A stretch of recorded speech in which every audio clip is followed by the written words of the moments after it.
the Gedolim always were makarev and said, I love you, and meant it. They weren't lying. They were able to love, like the Baal Shem Tov said.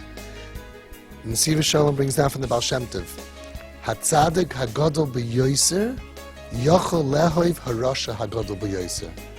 The bigger the tzaddik can truly love, the bigger the rasha. And like you just said, it's true. So is he lying, the tzaddik? No. He has real liebshaft, real love for the bigger the rasha.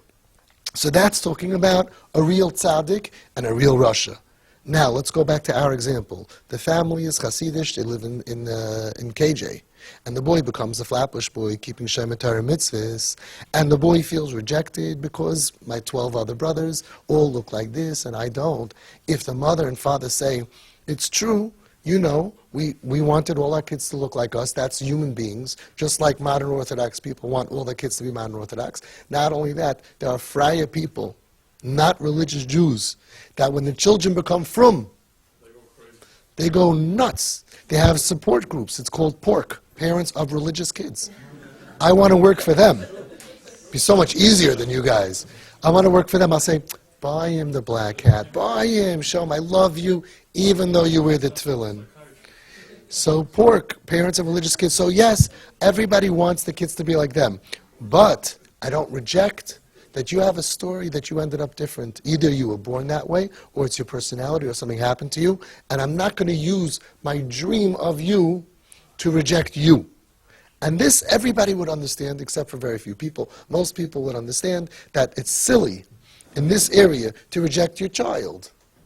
Now, when the child is off the derech, because we know that our children are in severe pain, which is causing them to act different than they themselves wanted to act. They also at 8, 9, 10, 11, 12 were a certain way. And now they're acting differently. They want you to be'emes work on yourself and accept the reality that this is who they are. And we're so good at it physically. A person has a child and the child nebuch has an illness and they end up walking with a limp. Or nebuch, the foot needs to be amputated.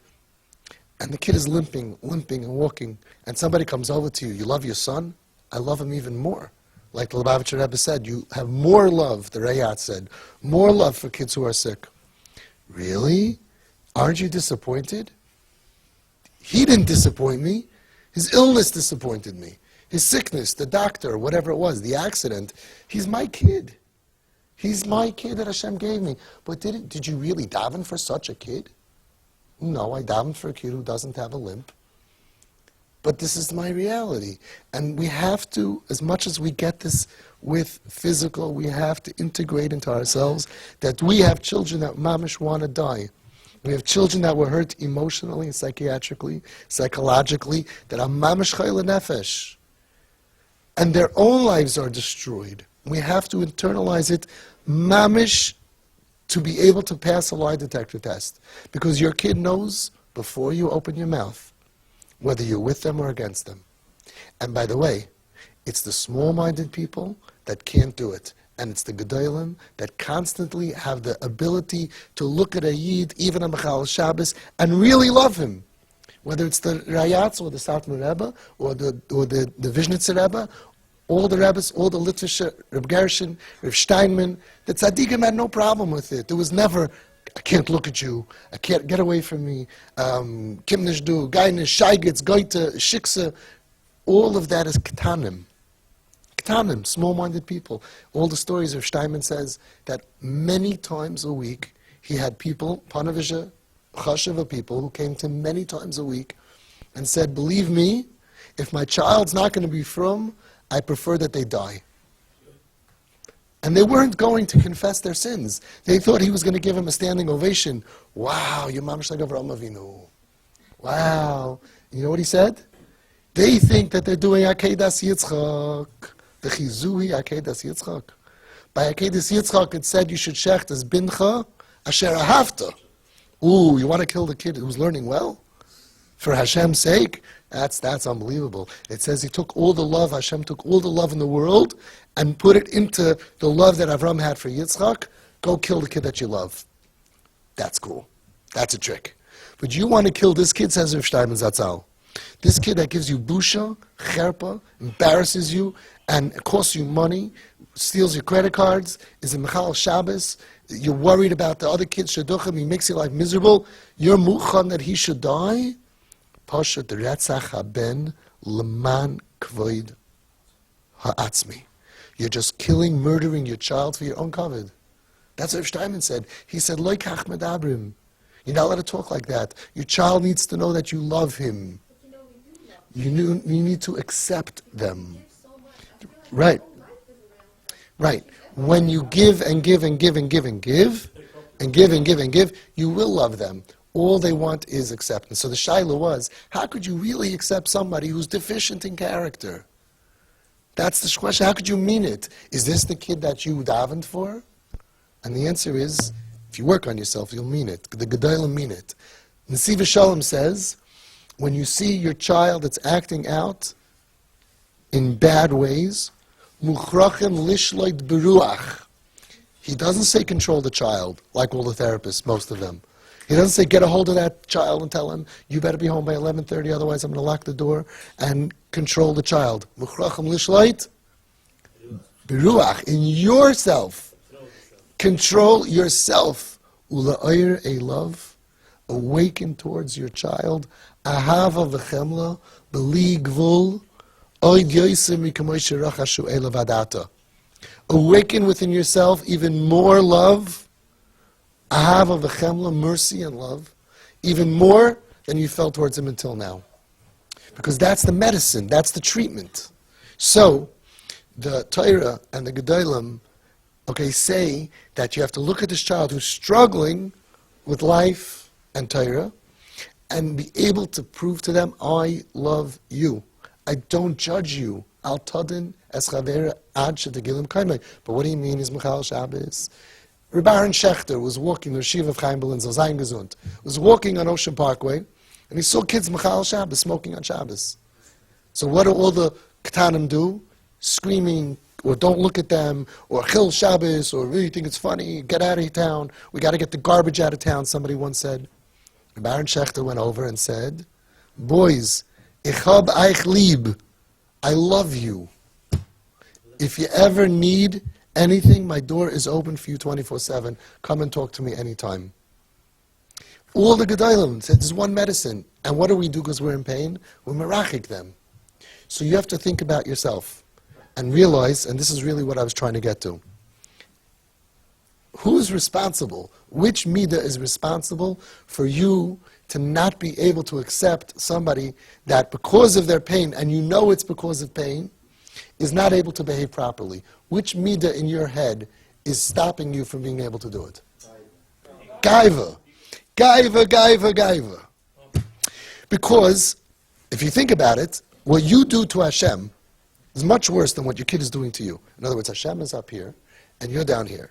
And when you sin against Hashem, it's much worse than the difference between us and our children. We go before Hashem, and we expect Him to be able to say, on all this terrible avaris, we're clapping, achet, slachluni, slachluni, and it's true, and He does. Why? Al hanar hazeh spalalti. Did Hashem want us? No, Hashem wanted angels. So the Sfarim say no. Hashem said, I know you're human. Anshe kodesh tiyun li. Anshe kodesh, the Kotzker Rebbe said, be menschlich heilig. You're a mensch, you're a person. You have to be a holy person, not a holy angel. If Hashem wanted angels, He could have given the Torah to the angels. He said no. With all of your dysfunction, and we know, Lev Yedei Amaras Nafshay, how dysfunctional we can be, right? And yet, we know, Hashem, please accept us. You know what the Vilna Gaon says, such a Ziz Pshat? Hashem does everything that we do. Frag the Vilna Gaon, how is Hashem Samech B'chalkoi? We're supposed to be happy with our lot. We're Samech B'chalkoi. It's a mitzvah. We're supposed to be Samech B'ezu Ashir HaSameach B'chalkoi. How, the Gra, how is Hashem Samech B'chalkoi? He says, Ki Chelek Hashem Amoy. Ki Chelek Hashem Amoy. His nation is called his Chelek. We're not so great. The Eibishter is Sameach B'chelkai. He's happy with Klal Yisrael the way that we are. And this is the story of Pesach. Because we were on the Mem Teshari Tumah, and the Nesiva Shalom says that the beauty of Pesach, the chap, the wow, the awesome, amazing miracles, was not the 10 makkos. What's the big deal for Hashem to change the nature? Hashem can't make water go up? What are we getting so excited about? The makkos. He says, that's not the miracle. You know what the beauty that we should be celebrating is? That we were nobodies. We were on Mem Teshari Tumah. We were on the bottom of the world, begashmis, benafshis, and berachnias, and Hashem said right then, B'ni b'chayri Yisrael. I love you guys. B'ni b'chayri Yisrael. A lashon of Ava and Chiba. How much Ava and Chiba? So the Medrash says, fascinating, that there's two children that Hashem has. One is Klal Yisrael, Banim Atem Lashem Alikechem. There's another son. Which is that? Angels. They're called B'nei Elikim. Frek the Medrash, Hashem has two sons, Klal Yisrael and angels. Which one does Hashem love more? Which one does Hashem love more? I don't know. You have two kids. One gets hundreds and never gives you a bad day in his life. And the other one's going to rehab, Machal Shabbos, breaking your rules. Which one does... Compare angels to people. Compare those top kids, right, who are functioning APKs, autopilot kids, to our KiPs who are struggling to put their shoes on in the morning. Which one does Hashem love more? Says the Medrash, I'll prove to you that Hashem loves Klal Yisrael more than heavenly angels, even with all of our dysfunction. Shenamar, B'ni b'chayri Yisrael. And really, angels were created first. They are the B'char. B'ni b'chayri Yisrael, Hashem is saying, I love you more than Malachi Hasharis. So Hashem, who's the ultimate father, that's what it says. Banim Atem Lashem. Hashem says in every way He is a father. Hashem could actually love us, you and me, more than a heavenly angel, a malach, a saraf, that never defies Him, never causes any of these sins, these multitude of sins in the al-chaitz. And Hashem says, no, you're my son, you're v'chelik kamimal, banim atem Lashem alikechem, and b'ni b'chayri Yisrael, you, yeah. We're like, us? You came to redeem us? Really? Us? Hashem says, yeah, you. Us? Hashem, I think you got the wrong guy. We're Mitzrayim, Mem Teshari Tumah. We're bowing to idols. You don't mean us. You. Why? Because I love you, because you're my son. You're my child. That's the thing that we celebrate on Pesach. And that's what we have to integrate into our essence for ourselves and into our children. And you have to mean it. You have to look at your child and realize that my disappointment is in the person who hurt you. The Sifri says, Kal hagoyrem takalu lechaverei hu nichnas tachtov l'chol onshim shebatorah. The molester, the pedophile, the abuser, the person who broke my child, they're getting the credit card bill for all of the averis. It's a Sifri, it's a medrash. You know that you're not dealing with regular chinuch. You're dealing with kids who are in pain. Somebody or something caused them pain, and that pain, according to their level of pain, they are dysfunctional. And they're sinning because of it. Reb Gershon Edelstein Shlita says they're anusim. Some people don't like calling anusim, but we cannot judge them. We have no right to judge them, no reason to judge them. We have a chiyuv of al tadin es chaver ad shetegilam kaimai. And those that are pure of heart can do it. There are people working on the street, the mentors on the street. They're so pure. They're so not balegaiva. They just love these kids. They just love them. And the parents are screaming and yelling and hate them and throw them out. And these guys on the street from these organizations, honestly, if you did an x-ray on them, they'd say, Chaim, he's going through a hard time. He's such a great kid. He's going to be great. Oh, I love when Maishi comes over. I honestly had no problem with the Home Sweet Home kids. Klal Yisrael's kids who were thrown out and drugs, whatever. I like these kids. I always like these kids. I like these kids a little bit more than regular kids. It's a little bit of a problem, right? That's how you can help them when you really can like them.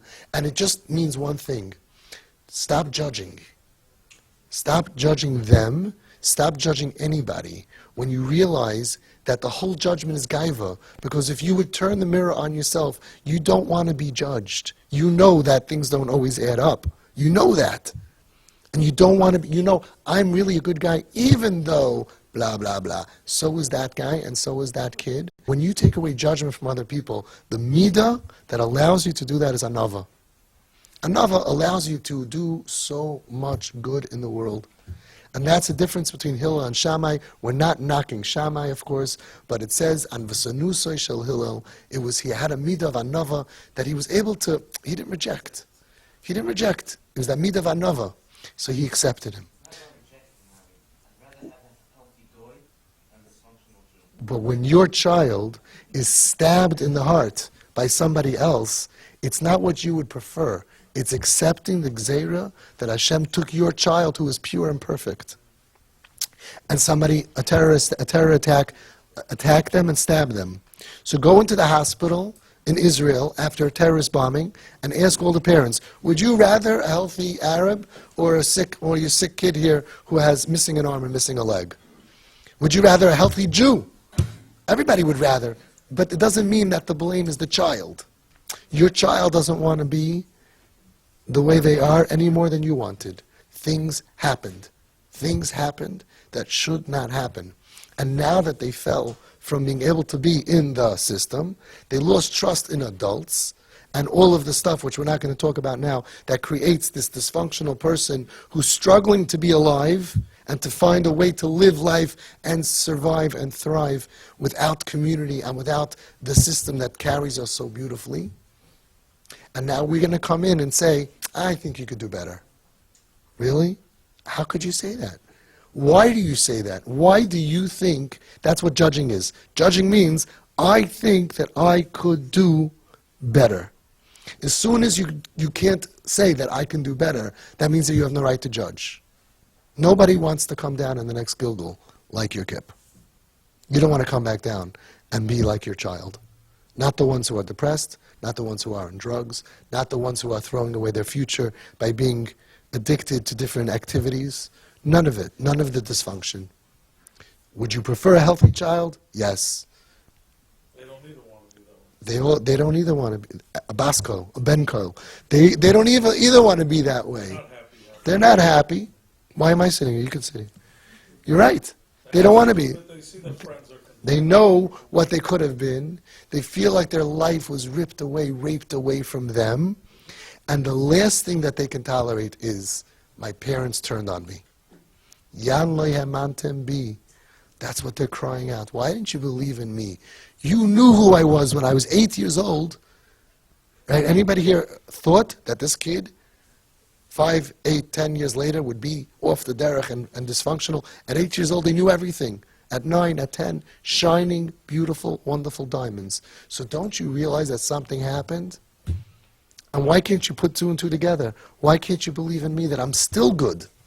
I'm still good. I stole your credit cards and I went through your bank statements and you had to sell a kidney in order to pay for my rehab and I'm depressed. All of that would not have happened. You have to believe this B'emunah Shlema. None of this would have happened if not for the pain that my child went through. When you approach them and you have this understanding, they will feel your honest vibe that you are a safe person. And then they will want to be around you. They don't want to be around dangerous people. What's pshat? What's a dangerous person? A person who can take my little broken essence and crush me by looking at me, thinking, that's all it is. I knew your grandfather. He was Moise Nefesh for Shabbos. You named after him. Remember who you named after. I remember you. Weren't you once? All of that. We could take their nefesh, ba'apam hargu ish, and they crumble from pain. All those people doing that, they have to look at the results of their actions. Reb Gershon Edelstein says that you're over lifnei iver leisita michshol. It's not a joke. The Pele Yayitz 200 years ago, you're over lifnei iver leisita michshol because it doesn't work. So before you go over to somebody and criticize them, and make them feel less good and human, in order, of course, to improve them, you have to know statistics. If it makes them worse, you're chayiv for every avera they do. Not me saying it. That's not me saying it. That's the Balatanya, the Pele Yoetz, the Mesilas Yesharim. Look it up. Be careful. So our job is to see things correctly and to internalize and think about it at night. How would I feel towards my child if this was physical illness? Period. I'd be pushing this child in this wheelchair. I'd have to get a new car, which costs $60,000 with the lift.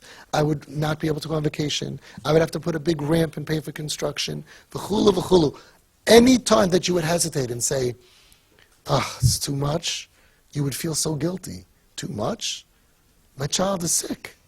My child is sick. It's too hard for me to sit and eat Bikur Chaylim food and sit and sleep on a chair when the kid is dying of cancer. You would never say that. And if somebody would tell you, Ad Kan, how much are you supposed to suffer for one kid?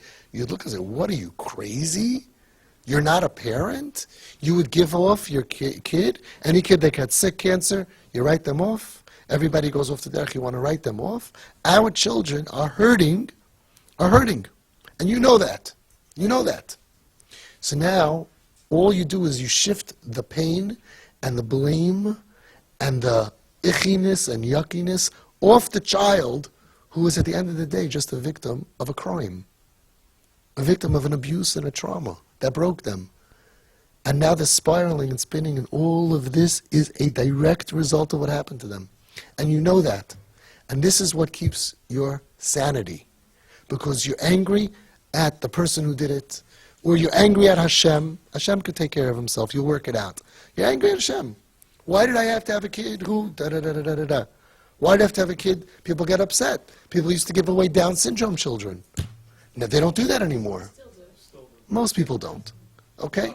Why did I have to have a friend of mine never lost a child? He just buried his child a few weeks ago. He died Yana Machla. Why did he have to give me this kid? Why?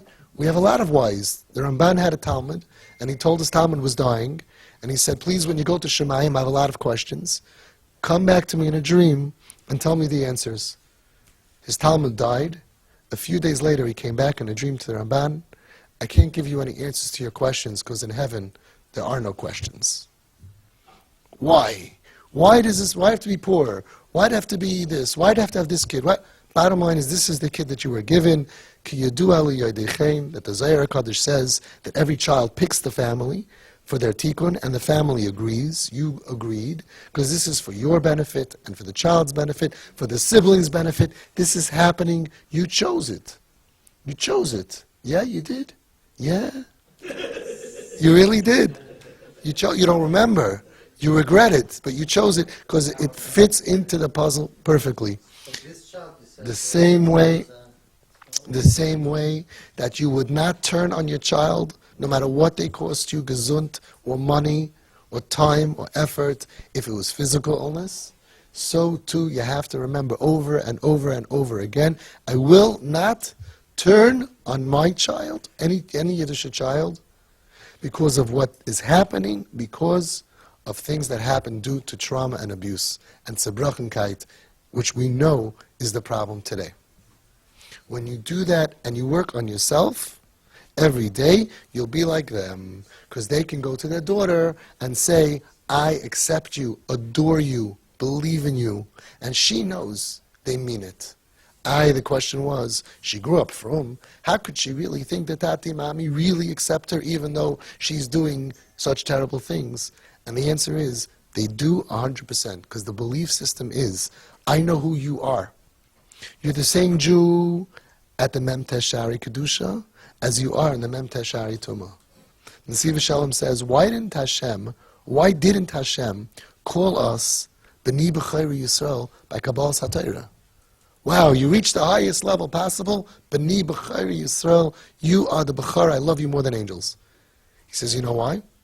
Because then afterwards, throughout history, whenever we dropped below that level, we'll think, well, I blew it. We blew it. He loved us when we got hundreds. He doesn't love us when we get 80s.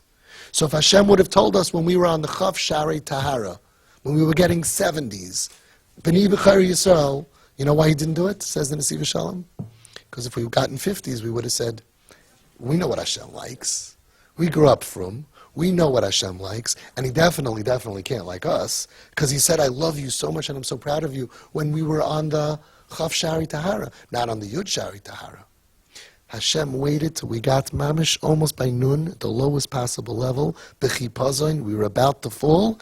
In the last second, memtest almost noon, and he says, "B'ni b'chari Yisrael lohidia, to let you know, sheloi mipnei maseyim atoivim, not because of anything you do good, do I call you my child.